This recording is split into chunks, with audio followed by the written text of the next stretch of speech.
Yellowjackets is finally back on our screens after almost 2 years of waiting. Following the eventful Season 2 finale, we've seen that in the present-day timeline, the group of friends have tried to move on from the deadly encounter that occurred in Lottie's compound. With each individual character getting their fair share of screen time and us beginning to understand the direction of their stories over the course of the coming episodes, it looks like Season 3 is gonna be wild. With Coach Ben looking like he's started losing the plot and division forming out in the wilderness, the storyline that we're witnessing in the past timeline looks like it's going to interconnect with the strange occurrences in the present day. So with that, let's dive into the first 2 episodes of Season 3 and break down all that there was to take away from it. Here is Yellowjackets Season 3 Episodes 1 and 2, Ending Explained. Just to let you know, this video will contain spoilers. Division in the camp. One thing that felt like it was crystal clear following the first 2 episodes in the show was the division that seems to be forming amongst the group in the wilderness. Following Shauna losing her baby and Lottie's control and influence in Season 2, Shauna seems to be keeping herself completely separate to the rest of the survivors and isn't conforming to the traditions that they're adopting, the rituals that they're partaking in, and the mindset that they seem to collectively share. This is something that I feel is going to be important in the timeline from the past, because I feel there's going to be some kind of wider division that forms, especially with Misty believing that Nat knows where Coach Ben is. I imagine she's going to weaponize that in some way too. Plus, as well as that, her feud with Mari was something that came to a head, which meant that Mari went off into the forest during the night and never returned back. When connecting this to the modern day timeline, it looked like Shauna was being stalked by somebody. We saw a different point of view shot whilst Shauna was in the restaurant with Ty and Van. There was an envelope addressed to Shauna with the strange symbol that often appears in the show in the corner, and there was also a phone that was placed in the bathroom for her to collect which had a no-caller ID. We didn't explicitly find out who it was that was watching her, but the final moments in the episode heavily insinuated that it was Melissa, a Yellowjacket that was stranded with her several decades ago. There were moments in the past where we saw that Melissa almost looked in awe of Shauna and the way that she was resisting Nat's rule, Mari's bite, and the herd mentality that everybody was following. Plus, she was also watching Shauna back then too, as she knew where the new site for Shauna's baby's grave was. With them kissing during the final moments of episode 2, I think it could well be Melissa that's been watching Shauna in the present day.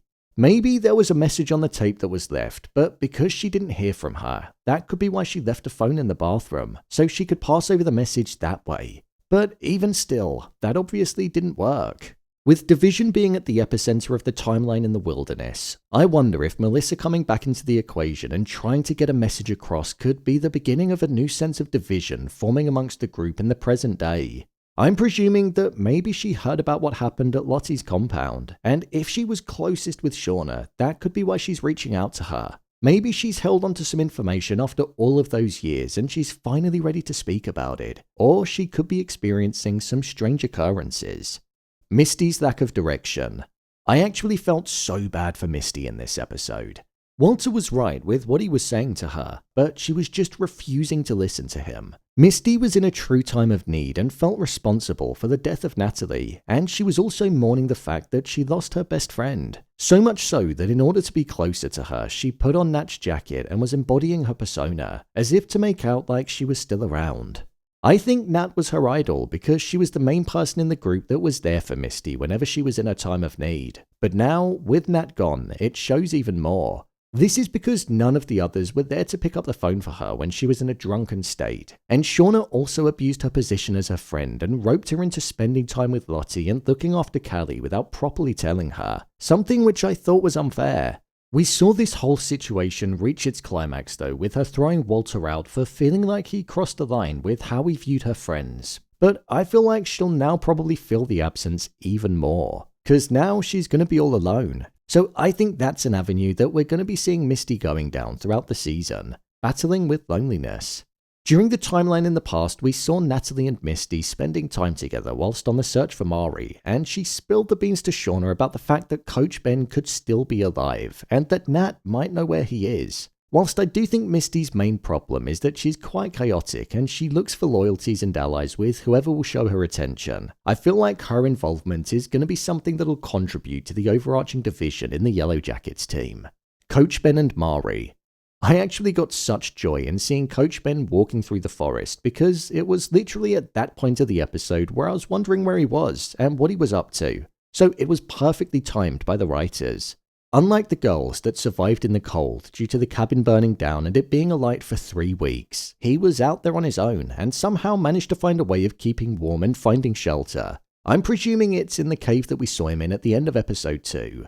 With his traps proving to be unsuccessful, luckily he found a box that was buried under the ground and it contained supplies. But it was later on in the episode where we saw that Mari fell into his trap when she wandered off during the night, and then, after helping her and lying to her about not burning the cabin down, he tied her up, blindfolded her so she didn't know where she was going, and walked her to his cave. There was a tense moment where Mari was sipping on a cup of hot cocoa, something I can only imagine the feeling of after being trapped in the wilderness and not having any sense of comfort for so long. And it was here where Ben started talking to himself around the corner and showed that he was slowly losing his mind. One can only imagine after being stuck there for so long and then also being isolated for a long while and living in fear that you could be eaten. It would drive you to the point of insanity, and that's exactly what happened with Coach Ben.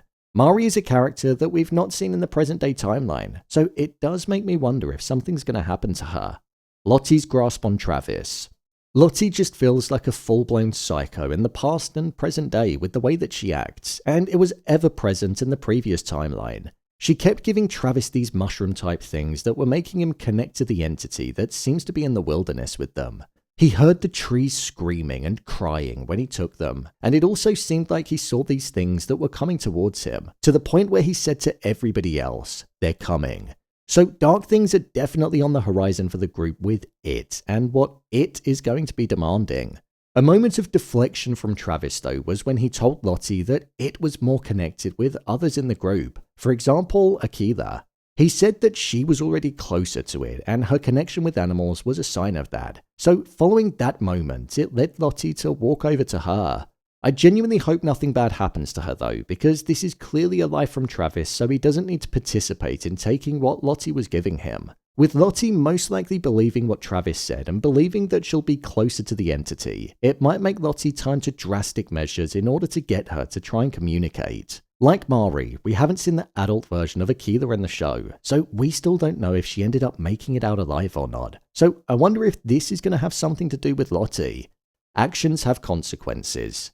There was an element in these first 2 episodes which was connected to Ty and Van that I thought was particularly interesting. When Ty and Van dashed from their restaurant without paying the bill, the server that chased after them ended up having a heart attack on the side of the street and dying. This was moments before Ty had one of her hallucinations and saw this figure standing and just staring at her. We know that with Ty, she has these disturbing hallucinations which somehow end up connecting to reality, and it was almost as if the server's life was taken due to her actions, hence why she felt a sense of responsibility over his death. There wasn't much said about it in the episode, and she lied to Van about him dying. But I feel like the hallucinations and warped reality that Ty is going to be experiencing will have more of a focus in this season. My review of the episode. I thought this was a strong start to the first 2 episodes of the show. I thought the slight time jump in the present-day timeline and the time jump in the past by skipping forward to spring was a good touch, and it allowed it to feel like we weren't just dipping back in. Both timelines definitely hold interesting stories, but as I was last season, I'm already more invested in the wilderness timeline. The stuff with Shauna in the present day has the capability of becoming engaging, but right now it's just the crumbs, and there's enough of a trail for me to follow. But I just think the whole Ben situation, Shauna going rogue, Travis lying to Lottie, and the screaming of the trees, there's just way more for me to get my teeth into there. The story with Lottie and Callie is one that I'm also really interested in too. I feel like the influence that Lottie is going to have on her and Callie's desire to know more about what went on in the wilderness is going to cause some issues for Shauna. And I imagine there'll most likely be a wedge that will end up forming between her and her daughter. That's why I feel like there was a moment of togetherness for the mother and daughter in the first episode. I'm so glad that Yellowjackets is finally back on our screens. It's been such a long wait and I'm so ready to see where this season's going to take us. So, there you have it. Yellowjackets Season 3 Episodes 1 and 2 Ending Explained. If you want to see the entirety of Season 2 of Yellowjackets being broken down, then click on the card in the top corner. There'll be a playlist there. And don't forget to hit subscribe to see every episode in this season being covered too. What did you think of the first 2 episodes? Share your thoughts in the comments. As always, thanks for tuning into the video and I'll see you in the next one.